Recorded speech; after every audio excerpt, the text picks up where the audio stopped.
Yes, hi Annie. So can you tell me something about yourself and then we will start the technical part? Yes, sir. My name is Anya Agarwal. I'm from Jaipur. I'm currently in my eighth semester BTech, and I have interned at REI Technologies, where I was initially a web developer. I started with Laravel and React.js, and then I switched to Salesforce Developer, and I started learning my Salesforce admin through there only. There I got Salesforce Certified Administration certification, and I started learning development part, and I've worked upon some project also.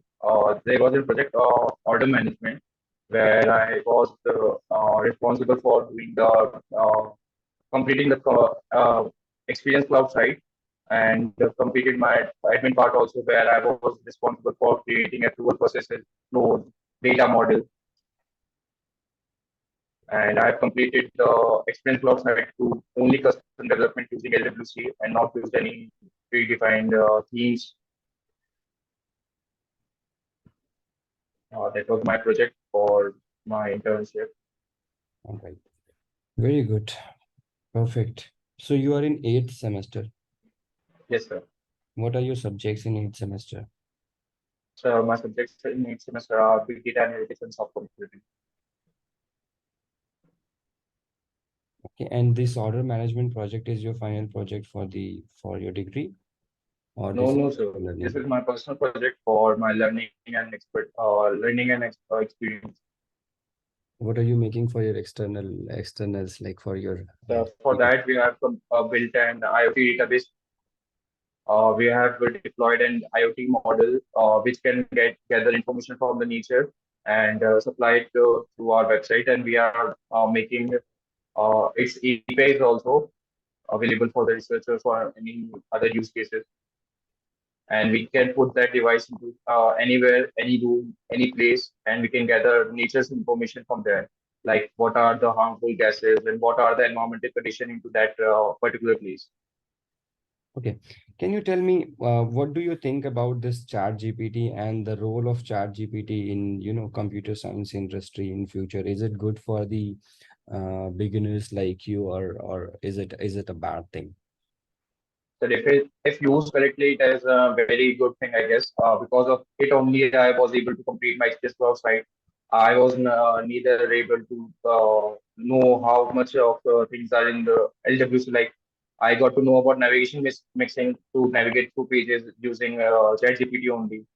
And some of the fellow students I know use ChatGPT to use their work, which I think is not correct sometimes, because they do not know anything. They just copy and paste, and they don't know what they are pasting, and they don't know how to debug also. They just paste and see, or tell me that they are having some errors. They are not able to rectify them. So if used correctly, I think it is a very powerful tool. It can help much.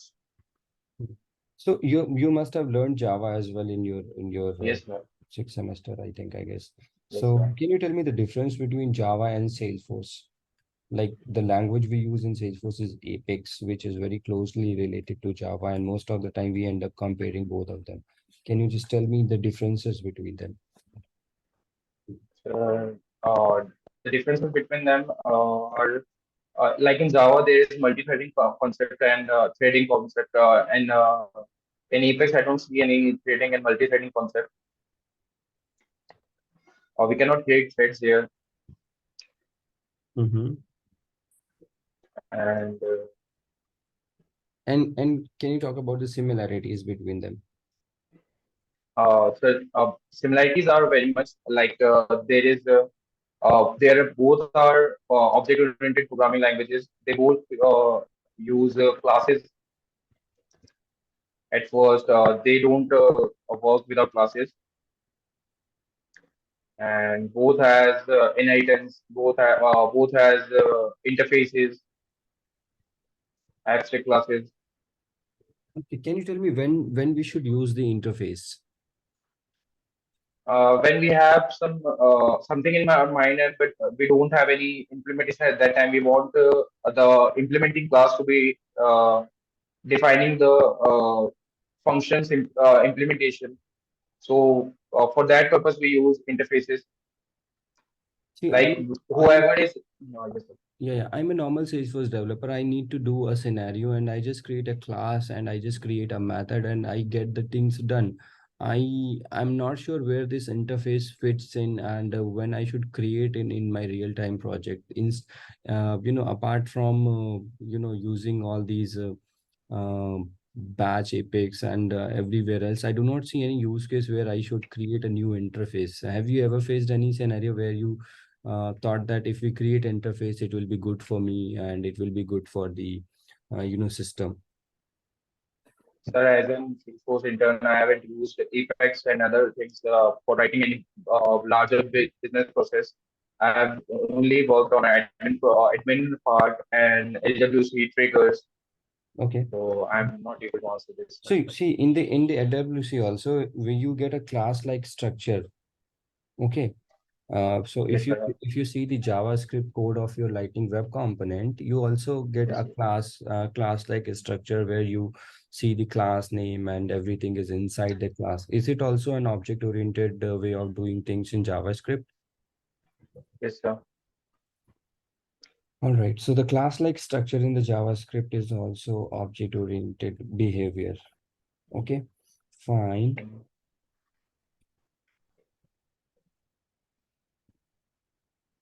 Can you tell me what is ECMAScript 7? So it is a JavaScript. So I don't know Mm-hmm. correctly how to answer this. All right, no problem. No problem with that.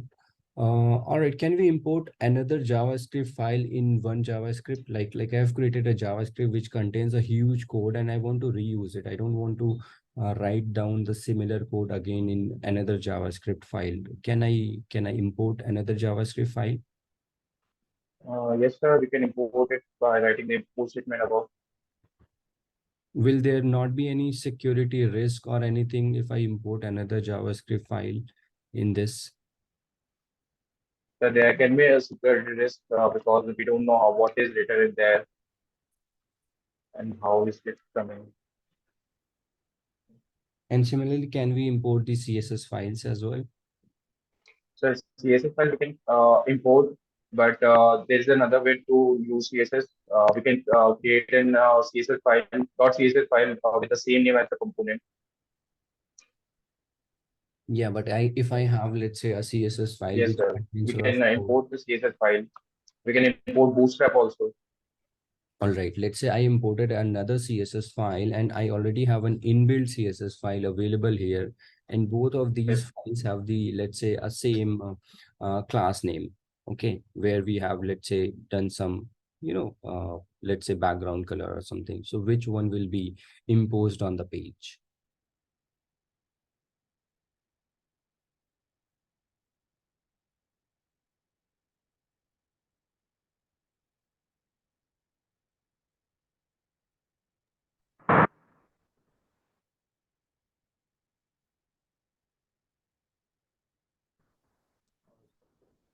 All right, no worries. Just a second. So, okay, let's say we have a Lightning Web Component. Okay, what are the different ways you can write CSS on this on the HTML file?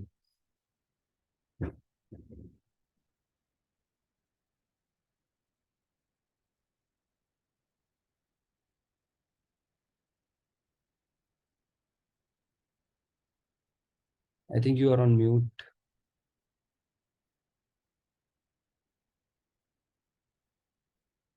Hello,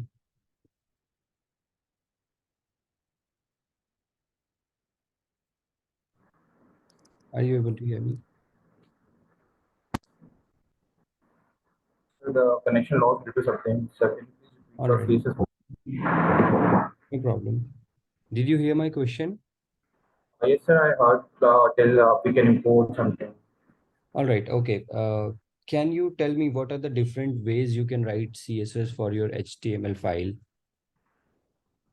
So we can create another file .css with the same name as the component, and we can use that CSS file into our component designing. We can import by by uploading a CSS file to the static resources, we can import that also.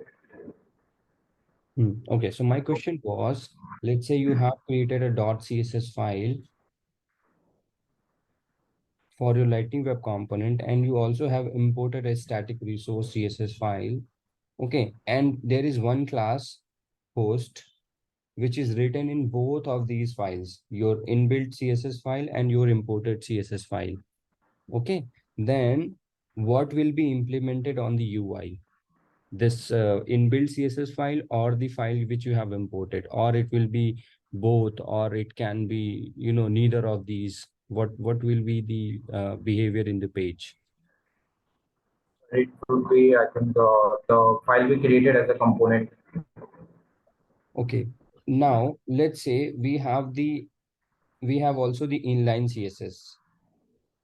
Okay, on the same component in the same tag in the HTML, we have inline CSS, and then we have also CSS applied in the head tag of that particular HTML. And then we also have a css.css file as well. And we are targeting a same,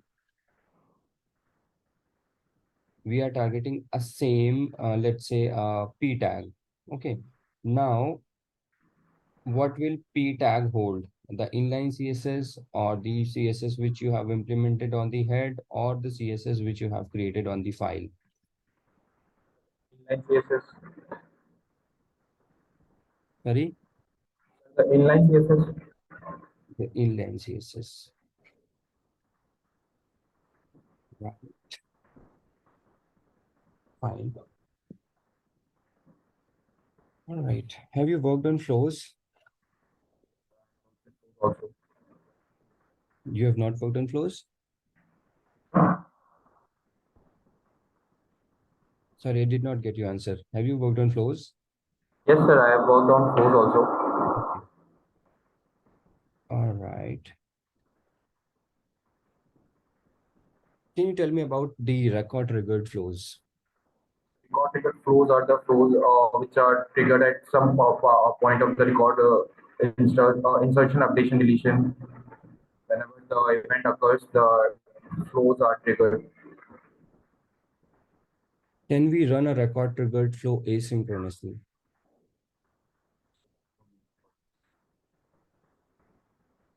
Hmm. Okay. All right. Can we perform the operation in let's say we have a flow on the opportunity, and I want to update the opportunity as well as I want to update the account, and then I want to send an email alert. Okay, can we do this in a single flow? So we have to update two different objects. So I don't think we we can can we do can this. we can get the account from the opportunity. So my trigger point is opportunity. Whenever I'm updating an opportunity, let's say I'm updating the stage of opportunity, I want to also update the account, and I also want to send an email to the opportunity owner. Yes, sir. We can do this. We can do this. Okay, so from which how you gonna do this? Can I get the question once again, please? Sorry. Can you please repeat the question once again? Okay, I think your voice is breaking in between. I'm not able to understand. Can you repeat? Can you please repeat the question once Yes. again? Okay. So we have opportunity. Okay. Every time I update the opportunity stage, I want to update the account as well. And I want to send an email to the opportunity owner. How are you going to achieve it? Which process automation tool will you use, and what will be your approach to do this? I would use in record trigger flow whenever stage is updated. After update, I will use, and I So you are would going to use the, update the, use the record triggered flow where you will use the update related records, right? yes, yes, sir. But then if you update the related record and if you update the opportunity in the same flow, will not it cause a recursion, because it will again update the opportunity, which will again cause the record triggered flow to run. And this will keep on repeating.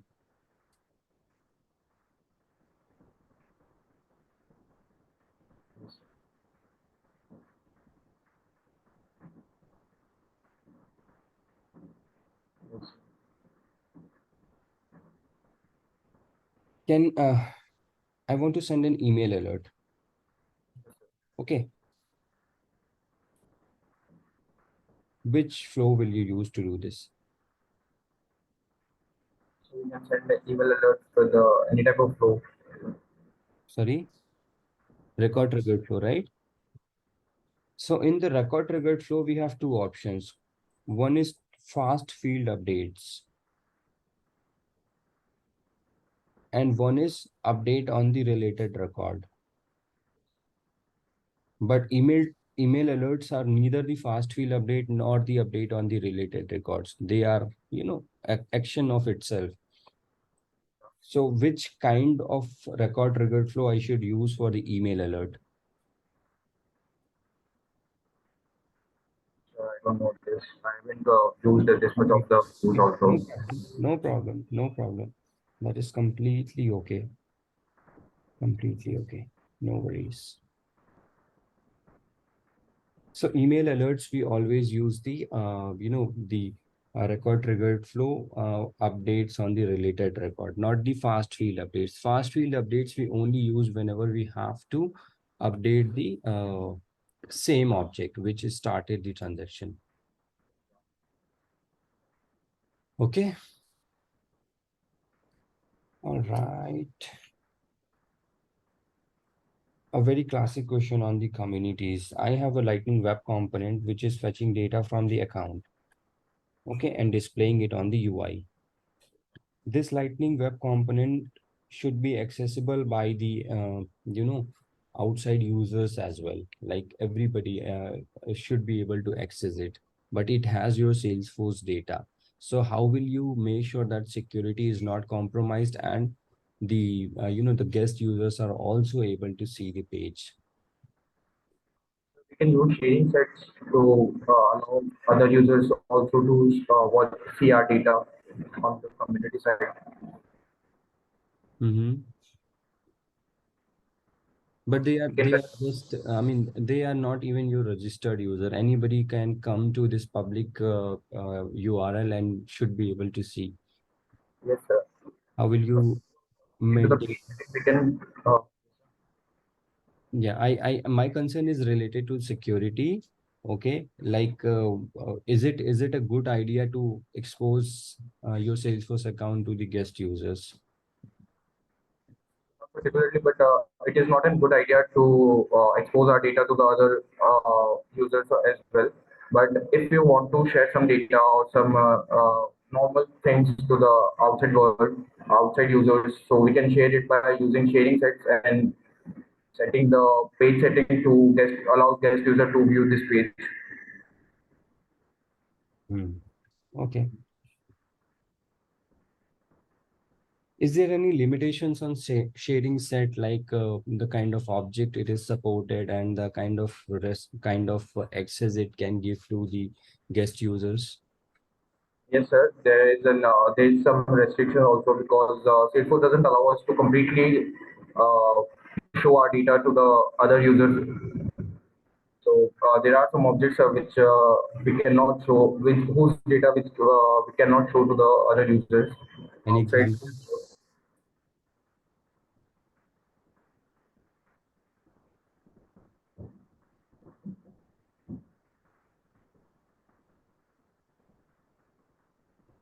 All right, no problem. Can the guest users, can you make a guest user an approver of an approval process? So we can make an guest user approval. Sorry, again, your voice broke in between. I was not able to understand your answer. Guest user the approval for any approval process. We cannot make, right? we can actually make. I was just tricking you. It's okay. That is fine. It's a kind of questions you will only get when you tell them that you have worked on similar kind of things. That is fine. It's okay. Have you worked on integration? I Okay. haven't completed any professional work on Salesforce. These all are my just learning on Yeah, my yeah. dev. That is completely fine. That is completely fine. It's okay. It's okay. You will learn it gradually. Don't worry. It's not a one day thing. You will remain in the so it will you will get time to do that. All right. I think that is good for now, and we will move on to the feedback part. Okay. So hi Shrivalli, you have also joined. Now you can.